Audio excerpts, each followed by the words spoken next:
So let's take a little bit of a break for a moment from U.S. politics to tell you about something that's actually pretty amazing. A bunch of engineering students at U of T have a potential solution for what is at least one of the biggest military threats out there. They have a sound wave technology they've created that knocks drones out of the sky.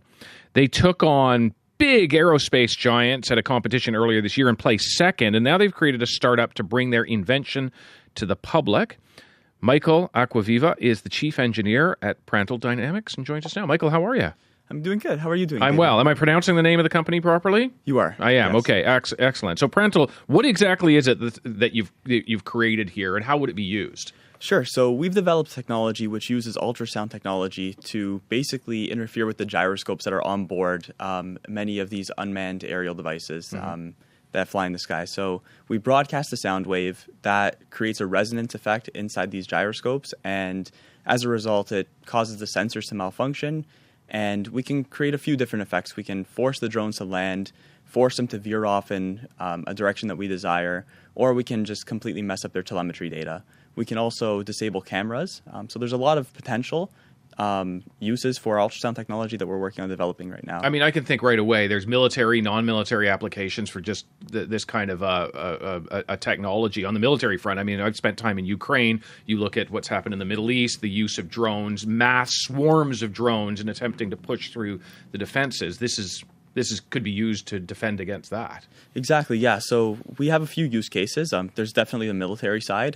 There's conflicts all around the world, and drones are now becoming a prominent threat in those areas. But there's also the public sector. So one key aspect about ultrasound technology is, as far as we know, it's the only legal thing on the market now which can be used by the public to take down drones.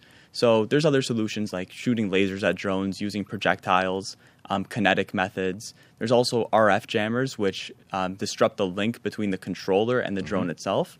But all of these technologies are restricted for use by the public, and quite frankly, they're dangerous. They're solutions which can cause a lot of collateral damage. So we envision our solution not only being used in the battlefield, but also in theaters like protecting concert venues, protecting critical infrastructure in cities. Airports, for instance. Airports, you don't exactly. want a drone getting sucked into a jet engine. Yeah. Exactly. And look, here's the thing. You go through this competition, and it's a competition in which you are stacked up against these like multi-billion-dollar mega companies. How do a bunch of U of T students get so far as to place second in this competition? Well, it was definitely intimidating. We spent, I want to say, just putting in a little bit of our own money. We spent under $20,000 developing this prototype. So the whole process was intimidating. We're going up against companies that have millions and millions of dollars. Like Boeing was one of them. Boeing was one of them.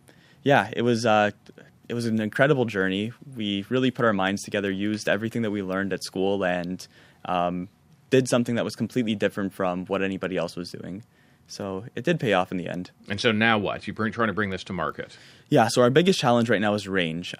What we saw at the competition was basically 50 meters of effective range. So if there's a drone up to 50 meters away, we can cause some sort of effects in it, including taking it down.